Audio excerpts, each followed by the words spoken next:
Hello everyone, welcome to true I S and P C S. Previous lecture तक हम लोगों ने जो लेयर्स हैं एटमॉस्फेयर की, इसको हम लोगों ने देख लिया था। एटमॉस्फेयर के कॉन्सेप्ट को देख लिया था। ब्लैंकेट होता है। हमने उसके बाद एक बहुत इंपॉर्टेंट बॉक्स जो था carbon dioxide, green house gas और ग्रीन हाउस गैस इफेक्ट के बारे में बात करी थी, कॉम्पोजिशन के बारे में बात करी थी। और एयर, हीटेड एयर किस तरीके से एक्सपेंड होकर ऊपर जाती है और कोल्ड एयर उसको जो है उसकी जगह भरने की कोशिश करती है ताकि वहाँ पर वैक्यूम न रहे। इन सब चीज़ों के बारे में देखा था। आज हम बात करते हैं वेदर एंड क्लाइमेट के बारे में। ठीक है। अक्सर हम लोगों को डाउट रहता है और कंफ्यूजन रहती है बड़े सारे लोगों को कि इसमें डिफरेंस क्या होता है, what is the major difference between weather and climate. इसको जानते हैं। बड़े सारे क्वेश्चंस आपने अखबारों में सुने होंगे कि क्या आज बारिश होएगी, क्या आज मौसम साफ रहेगा, धूप निकलेगी, बादल रहेंगे, कैसा रहेगा, ओले गिरने की संभावना है। कभी कभार आपने ये भी देखा होगा कि बड़े सारे राइटर हमसे ये कह रहा है, कुछ बस एक कहानी के तौर पर बता रहा है कि how many times we have heard this from one anxious cricket fans कि आज दिन यार बढ़िया रहे, आज मैच है, बारिश ना हो जाए वरना मैच में हर्डल्स आ सकती हैं। तो if we imagine our body to be a radio, अगर आप अपने शरीर को एक रेडियो मानो और माइंड को एक स्पीकर मानो, तो वेदर जो है ना वो एक प्रकार से इसके नॉब है। वेदर क्या होता है कुल मिलाकर, इसको इस बकवास इसको कहानी को तो हटाओ। वेदर कुल मिलाकर होता क्या है? वेदर एक ना शॉर्ट चीज होती है, शॉर्ट ड्यूरेशन की चीज।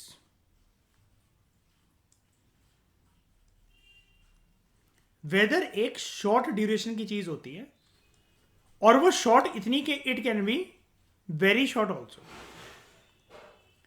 जो कि hour to hour, day to day या week to week, even some minutes to minutes change हो सकती है।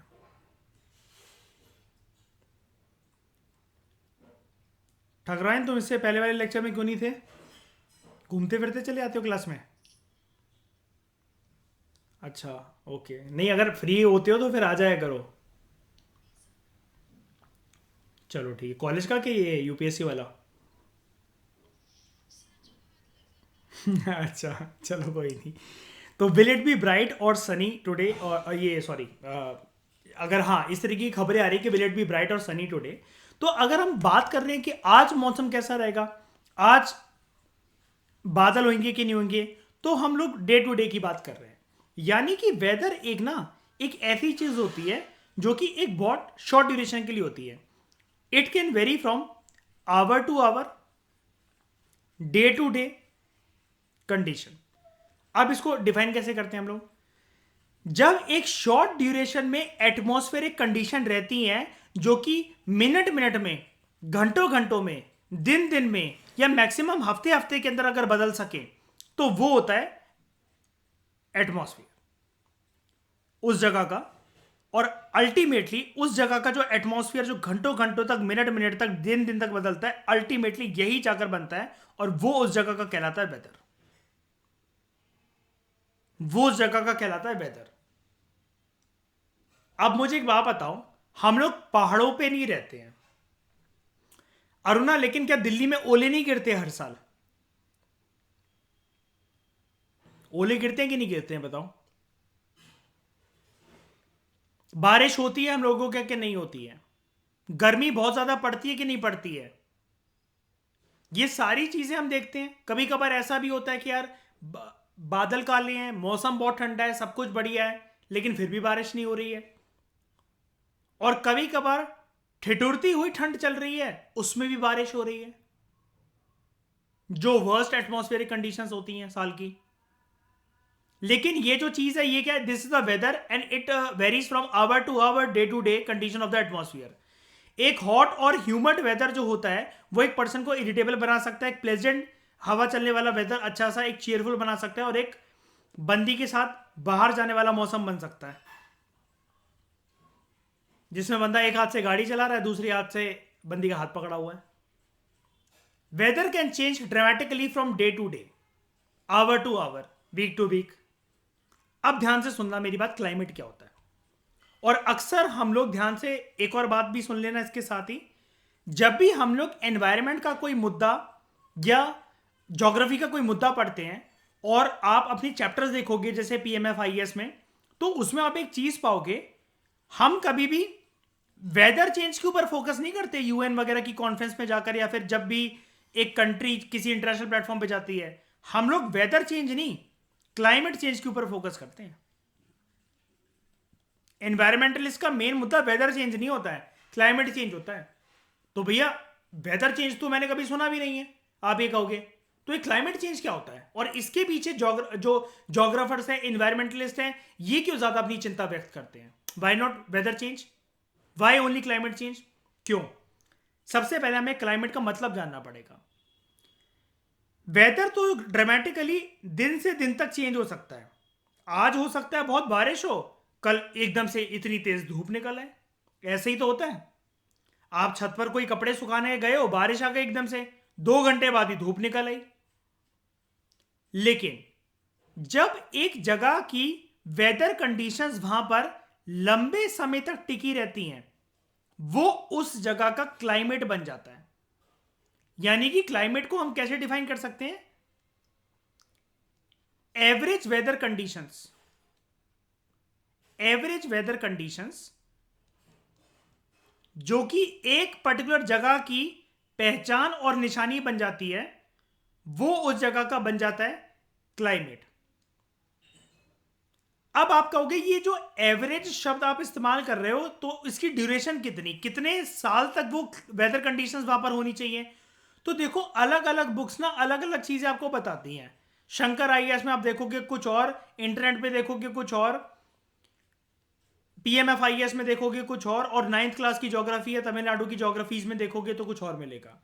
जर्नली इसको माना जाता है मिनिमम 35 ईयर्स टू 70 ईयर्स, 35 से 70 साल तक जब एक जगह की वेदर कंडीशन लगभग ऑलमोस्ट सेम सी चल रही हैं, वो उस जगह की पहचान के तौर पर उभर कर आएगा और वो बन जाएगा उस जगह का क्लाइमेट।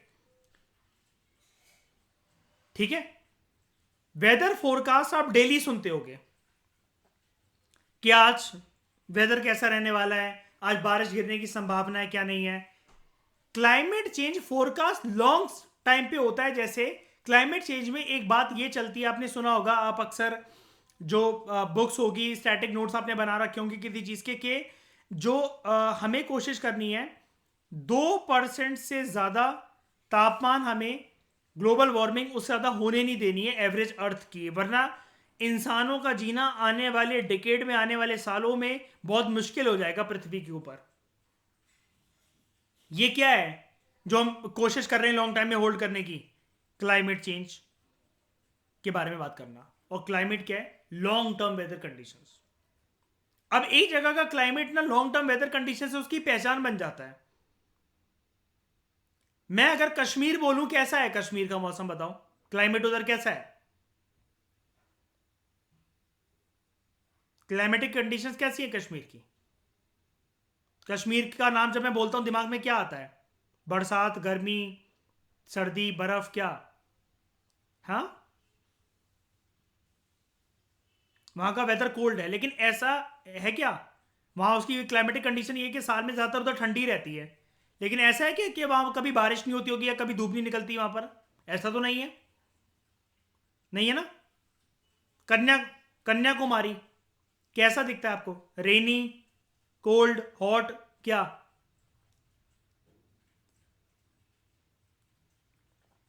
कैसा दिखता है कन्याकुमारी? सदर्न इंडियन स्टेट्स बारिश होती रहती है ज्यादातर,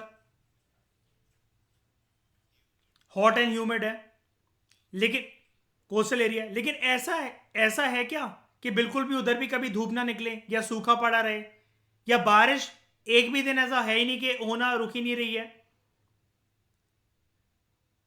आपने मॉस सिंड्रोम के बारे में सुना होगा, rainiest place, one of the rainiest place north east, बारिश होती रहती है बहुत ज्यादा वहां पर। लेकिन इन सारी जगह पर क्या कभी क्या ठंड वंड बिल्कुल भी नहीं पड़ती? कोहरा वोहरा जैसे यहाँ के लोग जानते ही नहीं है कि फॉग वगैरह क्या होता है, बताओ।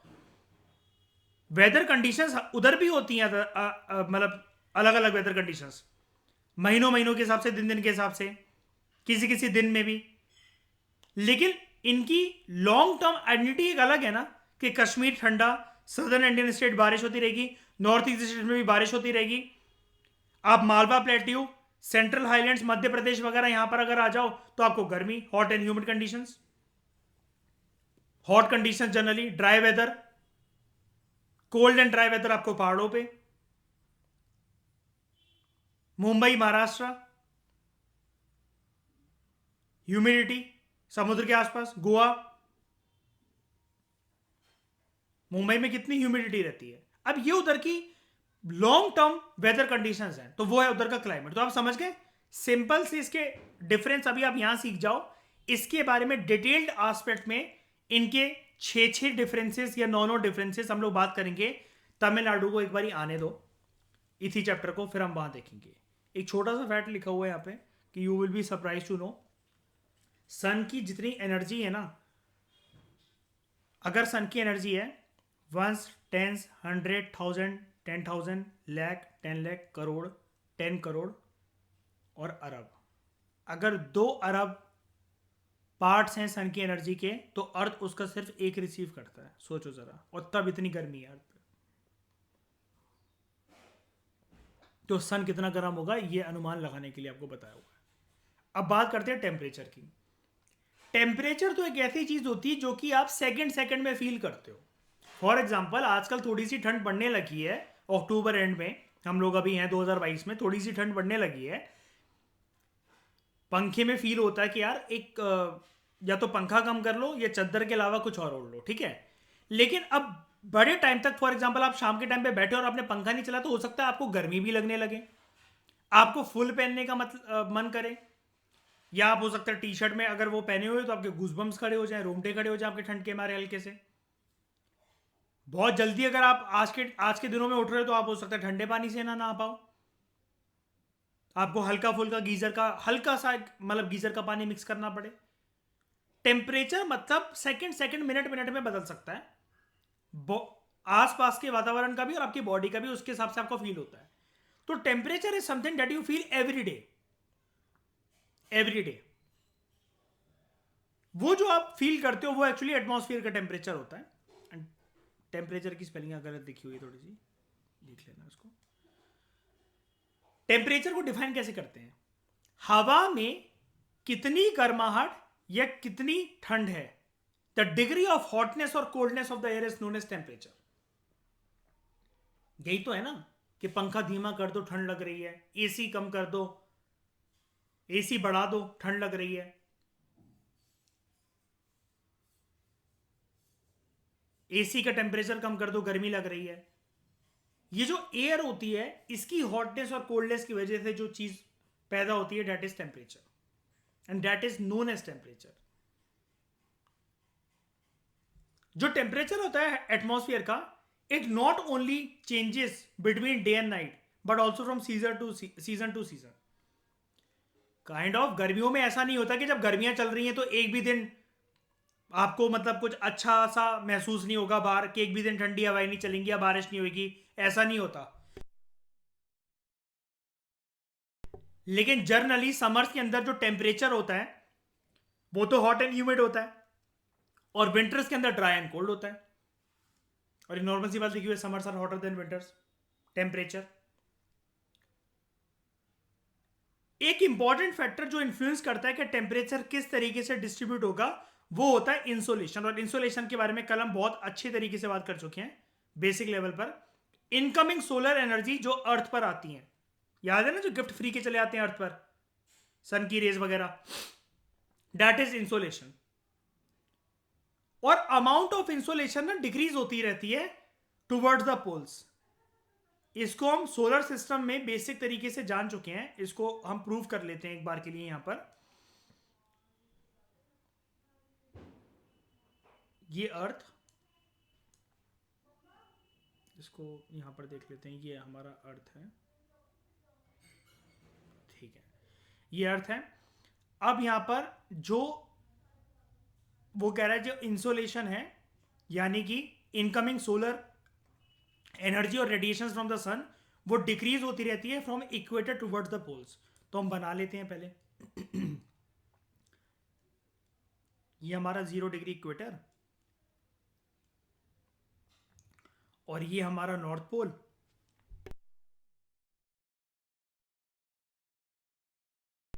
ये हमारा साउथ पोल।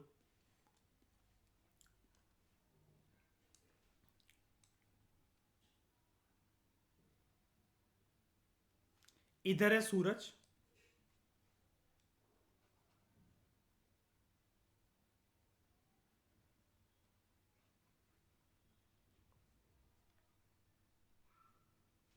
अब जो भी मैं बोलने जा रहा हूं बस इतना समझना कि ये फिनोमेना इसलिए होता है, आप सबको वैसे भी पता है, just to give you a recalling hint. Insolation वो आपसे कह रहा है कि वो डिक्रीज होती जाती है from equator towards the poles, यानी कि सबसे ज्यादा इंसोलेशन होगी इस एरिया में, और उसके बाद जैसे जैसे हम ऊपर जाएंगे, चाहे नॉर्थ पोल की तरफ चाहे साउथ पोल की तरफ, वो डिक्रीज होती चली जाएगी, डिक्रीज होती चली जाएगी। ये ऐसा सिर्फ एक रीजन की वजह से होता है, अर्थ की शेप की वजह से। That shape is geoid. अब ये कैसे? सूरज इक्वेटर पे बिल्कुल सीधा सामने पड़ता है ऐसे,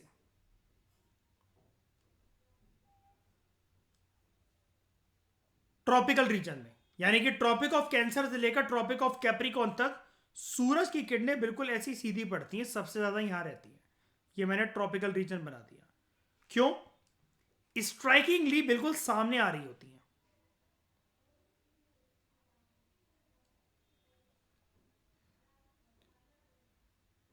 लेकिन अब जैसे ये जो किरणें हैं, इनको ऊपर जाने के लिए तो डिस्टेंस भी ज्यादा ट्रेवल करना पड़ेगा, और ये स्कैटर हो जाती हैं ऐसे, और पोल तक जब तक पहुंचेंगी तो एरो देखना, जब तक ये पोल तक पहुंची तब तक तो ऑलमोस्ट काइंड ऑफ छूकर निकल जाती हैं। सिर्फ वहां पर ना गर्मी की जगह से एक रोशनी फेंकने का काम करती हैं ये सूरज की किरणें। इसलिए आपको बोला हुआ है, इसलिए आपको राइटर यहां पर बोल रहा है कि अमाउंट ऑफ जो इंसोलेशन होता है, एक minute, amount of solar insolation होता है वो यहां से लेकर इक्वेटर से लेकर पोल तक जैसे आप जाते हो डिक्रीज होता चला जाता है। यानी कि जितनी इंटेंसिटी के साथ किरणें इक्वेटोरियल और ट्रॉपिकल रीजन में जा रही हैं, उतनी पोलर रीजन्स में नहीं जा सकती हैं। और इसके पीछे सिर्फ एक ही फैक्टर रिस्पॉन्सिबल है, shape of the earth, which is geoid. Aruna, समझ में आई ये चीज आपको?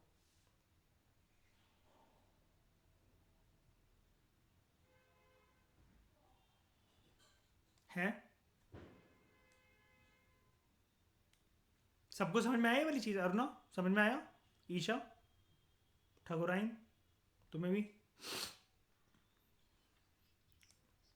क्या चीज?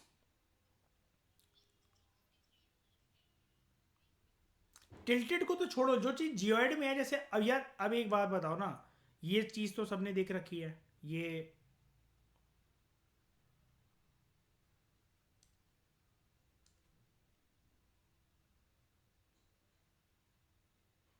कॉस्को की बॉल है, मान लो मैंने इसके सामने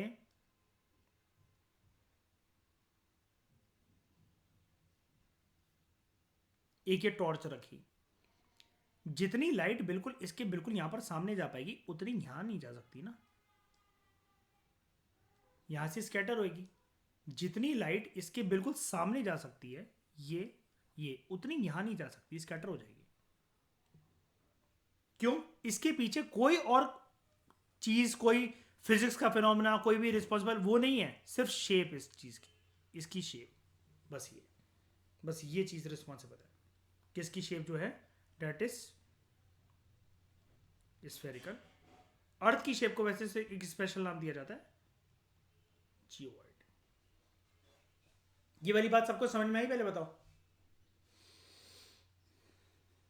ठीक है।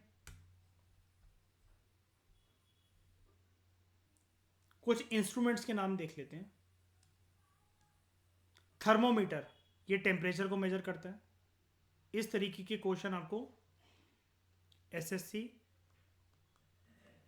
एमपीपीएससी और यूपीपीएससी में मैच द फॉलोइंग के फॉर्म में दिख सकते हैं, ठीक है, जिसके लिए कई लोग कहते हैं कि आप ल्यूसेंट की जीके पढ़कर जाओ तो वहाँ पर एक लिस्ट दे रखी होती है ऐसी कि कौन से इंस्ट्रूमेंट किस चीज़ के लिए, किसको नापने और मेजर करने के लिए होते हैं. Barometer, it measures atmospheric pressure. Rain gauge, amount of rainfall measure करने का काम करता है. ये वर्क कैसे करता है ये हम देखेंगे तमिलनाडु में, रेन गॉज. ठीक है. Wind vane, it shows the direction of the wind.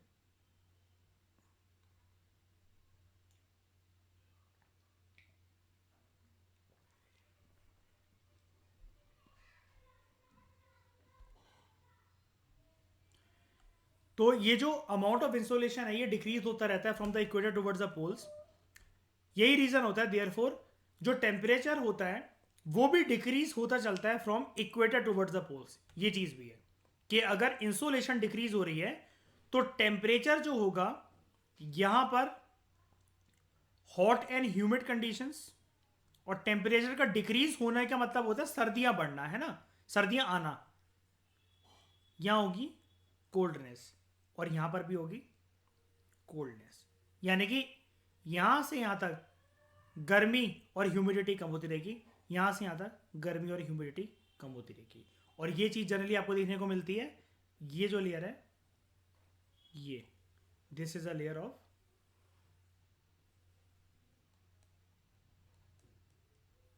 Tropics from Cancer to Capricorn. बस. तो वो आपसे कह रहा है writer, now do you understand by poles are covered with snow. इस वजह से बात वहां पर कुछ नहीं है. अगर धूप आती होती तो ऐसा भी कुछ नहीं है, वहां उधर पिघल जाता सब कुछ. लेकिन यही तो बोला जा रहा है कि ग्लोबल वार्मिंग की वजह से ये पोल्स जो है ये अब वहां की बर्फें पिघलती चली जा रही हैं, जिसकी वजह से होगा क्या, सी लेवल राइज होगा. वहां की बर्फें पिघली, वहां पर ग्लेशियर्स हैं, समुद्र इतना है अगर, तो अब ये समुद्र जो है वो इतनी ऊपर हो जाएगा. अब दिक्कत क्या होती है, बड़ी सारी कंट्रीज की हाइट कम होती है. वो हो सकता है इस लेवल पर बनी हो. अब जब पानी का लेवल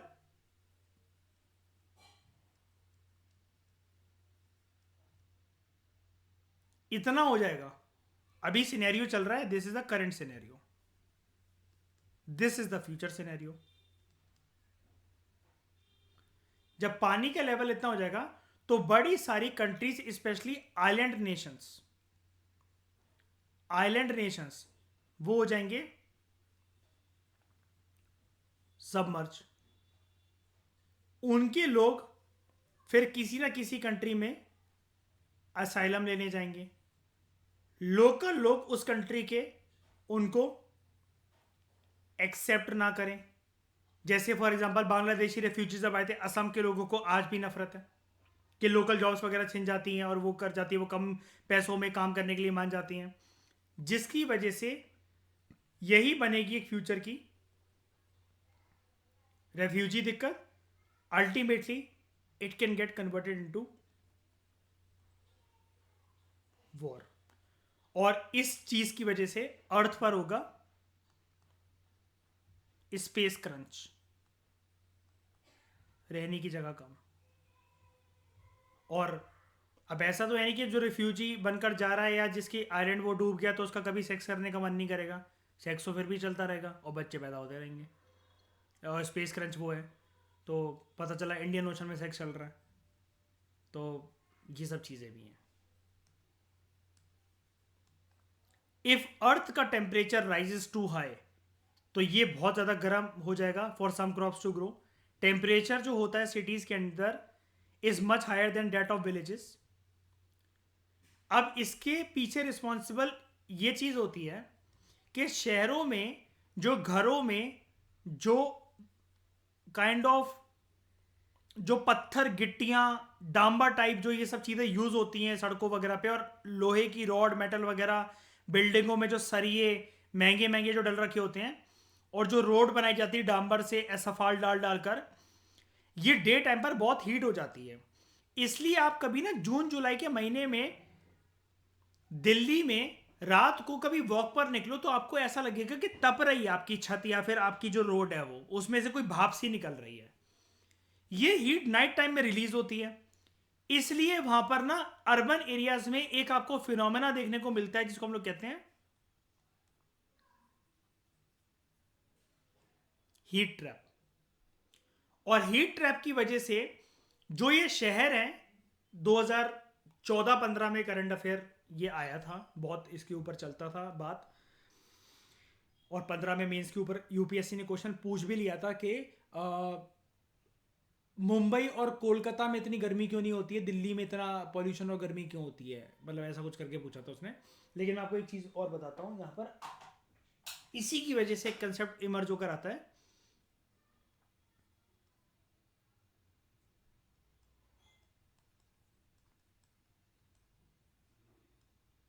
अर्बन हीट आइलैंड्स।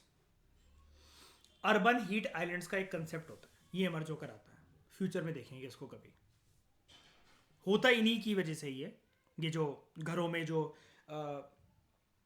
घर बनाने में जो ऐसा पदार्थ यूज हो रहा है जिसकी वजह से हीट ट्रैप हो जा रही है। गांव के घर ठंडे होते हैं कंपैरेटिवली, तो वही चीज़ें देख लो। हर जगह पैसा काम नहीं आता, ये चीज़ हमें ये दिखाती है। हर जगह आपका लिविंग स्टैंडर्ड जो है होता है। और एसी में जो पूरे दिन अगर पर्सन बैठा है तो इसका मतलब वो सिर्फ मेले में जो गुड्डे गुड़िया मिलते हैं सिर्फ ऐसे ही शरीर है, सिर्फ उसका नाजुक सा शरीर को होना चाहिए स्ट्रॉन्ग, जैसे गांव के लोगों को होता है। इसलिए शहर के लोगों को हल्का सा वो कर दो तो इरिटेशन, मूड स्विंग्स, क्योंकि कंफर्ट जोन में रहना बहुत ज़्यादा पसंद होता है ना। तो जिंदा मरे हुए लोग होते हैं जिनको ज़्यादा एसी में रहना पसंद होता है, या फिर ऐसा, या जिनको कंफर्ट जोन चाहिए। आपको हर एक चीज़ में एडजस्ट करना आना चाहिए। ऑल्सो जो क्राउडेड हाई राइज बिल्डिंग्स होती हैं सिटीज़ की, वो वार्म एयर को ट्रैप कर लेती हैं, और इसकी वजह से सिटीज़ का जो है वो टेम्परेचर जो बढ़ जाता है। जैसे क्या हो गया, फॉर एग्जांपल अब नोएडा के अंदर, फॉर एग्जांपल मान लो नोएडा गुड़गांव के अंदर ना गर्मी पड़ रही है, गर्मियों के दिन चल रहे, गर्मी पड़ रही है, और वहां पर हीट ट्रैप हो गई है। अब वो हीट बाहर निकलेगी, अर्थ रिफ्लेक्ट बैक भी तो करता है ना कुछ कुछ चीजें। लेकिन अब 40-40 माले, 20-20 माले की बिल्डिंग बन रखी हैं।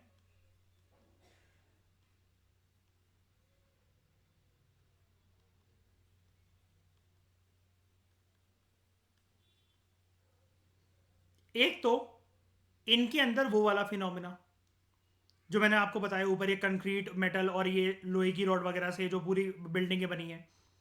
एक तो इनमें खुद इतनी गर्मी,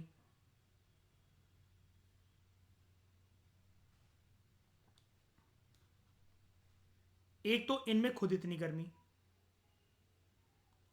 ऊपर से इतनी ज्यादा हाइट होने की वजह से यहां पर जो हीट होती है वो ट्रैप हो जाती है, वो यहीं घूमती रहती है, वो बाहर ही नहीं निकल पाती, जिसकी वजह से अल्टीमेटली यही वाला फिनोमेना बनता है।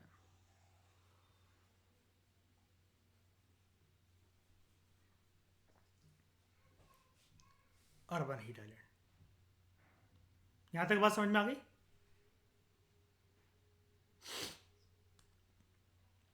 जो स्टैंडर्ड यूनिट होता है टेम्परेचर को मेजर करने का वो होता है डिग्री सेल्सियस। इसको इन्वेंट करा था एंडर सेल्सियस ने इसके नाम पर। सेल्सियस स्केल में वाटर को ऐसा माना जाता है कि वो 0 डिग्री पे फ्रीज होना स्टार्ट कर जाता है, और बॉइलिंग पॉइंट होता है 100 degree Celsius. Normal science 6th class, ठीक है। अब बात करते हैं एयर प्रेशर की, हवा का दबाव।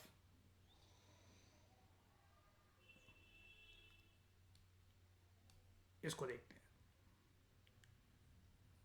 राइटर हमसे कह रहा है, you will be surprise to know that, जो हमारे आसपास हवा जो होती है ना, इधर उधर से लेफ्ट राइट ऊपर नीचे जो भी हवा घूम रही है, वो हमें ना प्रेस करती है हमारे शरीर को बहुत ज्यादा फोर्स के साथ।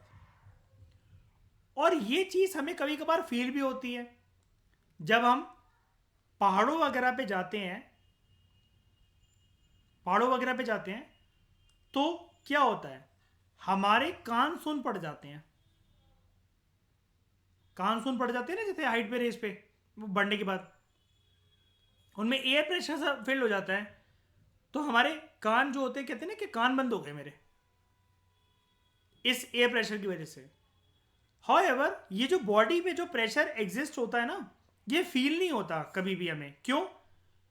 This is because air presses us from all the directions, और हमारी बॉडी ना काउंटर प्रेशर एग्जिस्ट करती है। जितने प्रेशर के साथ एयर हमें सप्रेस करने की इधर उधर से कोशिश करती है, तो हमारी बॉडी भी काउंटर प्रेशर करने की कोशिश करती है। अब आप जैसे देखो, स्काई डाइविंग किसी ने करी, जिंदगी ना मिलेगी दोबारा मूवी आपने देखी होगी फॉर एग्जांपल, स्काई डाइविंग किसी ने करी, तो जब भी कोई प्लेन से कूदता है ना, आप उसके गालों को देखो, वेवी पोजीशन हो जाती है, जैसे पता नहीं वीएफएक्स इफेक्ट के साथ कोई मूवी बना रहा हो, जैसे सच में गाल ऐसे ऐसे करके हिलते हैं, ऐसे शेक होकर, ऐसे ऐसे ऐसे ऐसे कर कर। वो क्योंकि एयर प्रेशर इतना ज्यादा हो जाता है वहां पर कि बॉडी काउंटर प्रेशर एग्जिस्ट एकदम से नहीं कर पाती, तो एयर, और उसमें चश्मे भी लगाते हैं लोग ताकि आंखों पे इतना ज्यादा एयर प्रेशर ना पड़े कि भाई मतलब कुछ हो जाए, कोई समस्या हो जाए वहां पर। और ऊपर से जब आप वो कूदते हो तो वहां पर ठंडा एटमॉस्फेरिक प्रेशर कंडीशंस भी रहती हैं। और ये वाली बात अभी हमारी पेंडिंग है, मैंने आपको कुछ लेक्चर्स पहले ज्योग्राफी में बताया था कि सोचने वाली बात है ना, कि जब हम पहाड़ों पे जब हम ऊपर जा रहे हैं और सूरज जो है, हम सूरज के, इसका मतलब ज्यादा पास जा रहे हैं, सूरज की किरणें एज कंपेयर टू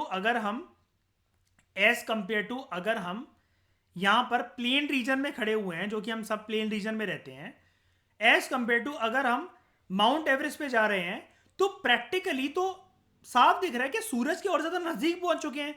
तो यहां पर ऐसा क्यों नहीं होता कि हीट बढ़नी चाहिए ना, अगर सूरज के नजदीक है। पर्टिकुलरली मैं अभी सी लेवल पर हूं और मैं जाते जाते माउंट एवरेस्ट पर पहुंच गया, मैं तो सूरज के प्रैक्टिकली और पास आ गया ना, तो यहां पर हीट बढ़ती क्यों नहीं है, बल्कि ठंड क्यों बढ़ जाती है, इसको भी जानेंगे अभी हम। और वो क्लाइमेटोलॉजी का ही पार्ट है। आने तो तमिलनाडु इसको पूरा, इसकी पूरी गुत्थी सॉल्व करेंगे हम। सोचने वाली बात है कि भैया अगर मैं यार सूरज के पास जा रहा हूं, प्रैक्टिकली मैं किसी गर्म चीज के पास जा रहा हूं, सामने कोई भट्टी रखी हुई है, मैं दूर खड़ा हूं, फील ही नहीं हो रही, रोशनी की तरह काम कर रही है वो तो मेरे, 1 इंच जाकर खड़ा हो गया, पसीना पसीना हो गया मैं वहां पर जाकर। तो ऐसा क्यों नहीं होता कि जब मैं पहाड़ पे चढ़ चढ़ के प्रैक्टिकली मैं सूरज के तो नजदीक पहुंच गया हूं ना, तो मुझे तो पसीना आना चाहिए, मैं तो वहां पिघल जाना चाहिए आइसक्रीम की तरह ना। लोग ठिठुरते क्यों है पहाड़ों पे जाकर, फिर ऊपर जाकर? और जो प्लेन से जो कूदते हैं वो इतना पूरा एक सूट क्यों पहनते हैं? क्योंकि ठंड बहुत होती है। कभी कभार तो आप, हमारी कंट्री में ऐसा नहीं होता, जब हमारे यहाँ कोई स्काई डाइविंग करे, बहुत सारी कंट्रीज ऐसी है कि जहां पर स्काई डाइविंग करी जाती है तो चश्मे मोटे वाले पहनाए जाते हैं, उन चश्मों पे भी बर्फ जम जाती है, उन चश्मों में भी बर्फ जम जाती है, इतनी इतनी ऊपर हवा का प्रेशर वो होता है। ये कभी कभार तुम उसके भी एपिसोड चेक करना डिस्कवरी चैनल पे, बियर ग्रिल्स के मैन वर्सेस वाइल्ड, वो भी बताता है कभी कभार कि इतनी ठंड है, मेरे चेहरे ऐसे फ्रीज हो गए, -डिग्री का टेम्परेचर था, और नीचे आके एकदम से इतनी गर्मी है, तो मुझे डर लग रहा है कि सर्द गर्म ना हो जाए मुझे एकदम से, वो बताता है।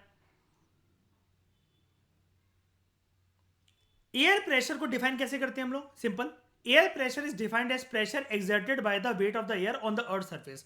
हवा जो अपने वजन के हिसाब से जितना प्रेशर अर्थ के सरफेस पर एग्जिस्ट करती है, अर्थ के सरफेस पर रहने वाली चीजों का, लिविंग नॉन लिविंग चीजों के ऊपर जितना प्रेशर वो एग्जिस्ट करती है, वो एयर प्रेशर है।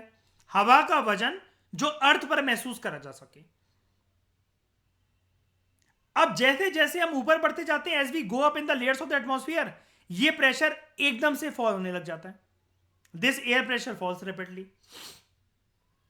एयर प्रेशर सबसे ज्यादा होता है सी लेवल पर, and it decreases with the height. ये चीज सोच लेना। हॉरिजॉन्टली जो डिस्ट्रीब्यूशन होता है एयर प्रेशर का, it is influenced by the temperature of the air at a given place, कि एक हवा का टेम्परेचर कितना एक जगह पर, उसके ऊपर डिपेंड करता है एयर प्रेशर। यानी कि प्लेस ए का टेम्परेचर अगर XYZ है, प्लेस बी का अलग है, सी का अलग है, डी का अलग है, ई का अलग है, एफ का अलग है। अगर इन सब का इस जगह का टेम्परेचर यहां पर जो है वो अलग है, तो यहां पर एयर प्रेशर भी अलग अलग आपको देखने को मिलेगा। अब कैसे, टेम्परेचर कैसा होगा, गर्मी हो तो कैसा होगा, सर्दी हो तो कैसा होगा, कश्मीर में कैसा होगा, राजस्थान में कैसा होगा। जिन एरियाज में टेम्परेचर जो होता है वो हाई होता है, लाइक राजस्थान, यहां एयर गर्म होती है और राइज करती है, हमने कल पढ़ा था।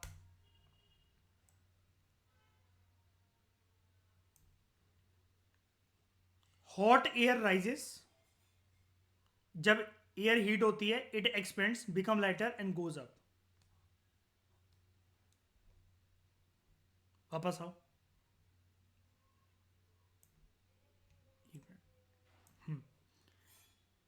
इन areas where temperature is high air gets heated and rises, this creates a low pressure area. यहां लो प्रेशर एरिया बन जाता है, और लो प्रेशर एरिया हमेशा एसोसिएटेड होता है cloudy skies and wet weather के साथ। और हवा की एक पहचान होती है, एयर हमेशा हाई प्रेशर रीजन से मूव करती है टुवर्ड्स लो प्रेशर रीजन। जिन एरियाज में टेम्परेचर कम होता है, ठंडे रीजन लाइक कश्मीर वगैरह, यहां हवा ठंडी, ऑब्वियसली बात है, ये हैवी है, डेंस एयर होती है, कल हमने पढ़ा था, हैवी एयर सिंक करती है and creates high pressure area, और हाई प्रेशर एरिया में there is a clear and sunny sky. इसलिए जब पहाड़ों पे लोग जाते हैं और वहां जब धूप निकलती है ना, दिल्ली जैसी जगह में जहां ऑलमोस्ट 50 टच कर रहा है टेम्परेचर, राजस्थान वगैरह में, वो धूप में बाहर निकल रहे हैं तो कुछ नहीं हो रहा, मतलब पसीना आ रहा है, ज्यादा से ज्यादा काले हो गए हल्के फुल्के। लेकिन पहाड़ों पर जाके जब आराम से, मतलब कोई पसीना भी नहीं आ रहा, कुछ भी नहीं आ रहा, लेकिन जब वहां धूप पड़ती है ना चेहरे के ऊपर, तो लोगों को सन बर्न हो जाते हैं, सिर्फ इसकी वजह से। सन बर्न कि मतलब चेहरे पे ना, जैसे किसी का ये फेस है,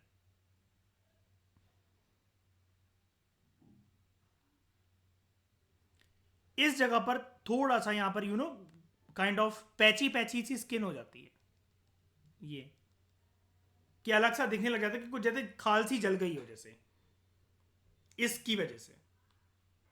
क्योंकि अब ठंडा रीजन तो है वो, वहां पर जो हवा है वो भी बाहरी है, सब कुछ है, लेकिन यहां पर this is associated with clear and sunny skies. साफ दिखता है पहाड़ों पे बिल्कुल मौसम, बादल नीचे, धूप बिल्कुल ऊपर पड़ रही है, और क्लियर धूप है वो। और एयर की खास बात होती है, it always moves from high pressure region to low pressure region. Moon में ऑब्वियसली बात है कोई एयर नहीं है, और जब कोई एयर नहीं है तो एयर प्रेशर भी नहीं होगा। एस्ट्रोनॉट्स को स्पेशल प्रोटेक्टिव सूट्स पहनने पड़ते हैं जो कि एयर के साथ फिल्ड हो जब वो मून पे जाते हैं। अगर वो ये सूट ना पहने तो काउंटर प्रेशर जो होगा उनकी बॉडी के द्वारा जो एग्जर्ट करा जाएगा वो सहन नहीं हो पाएगा as compare to outer conditions, और उनकी हो सकता है जो नसें हो वो बर्स्ट हो जाए और नाक से खून आकर उनकी मौत हो जाएगी, नोज से खून निकलने लग जाएगा, ब्लीड होने लग जाएंगे वो। ये वाली बात समझ में आई? पहले मुझे बताओ एयर प्रेशर वाली, सबको, किसी का कोई भी डाउट है तो बताओ। सारी चीजें समझ में आ गई ठकुराइन? पक्का? तो देखो देखो, अब तुम खतरे में हो यार, अब तुम देखो, तुम शिमला विमला में रहती हो, और बच के रहा करो, सनबर्न हो जाएगा तुम्हें भी। तुम्हें इसलिए नहीं होता, तुम घूमते नहीं हो ना किसी के साथ। जब कोई पाल लोगे, किसी के साथ घूमोगे तो होएगा।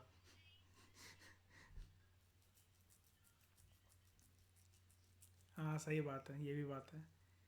बाकी नहीं, सही है, अच्छी बात है। तो बाकी लोग बताओ जरा, कोई डाउट किसी को? जैद कोई डाउट है बताओ। ठीक है, इस डिस्कशन में फिलहाल लेता ही। Thank you very much for discussion.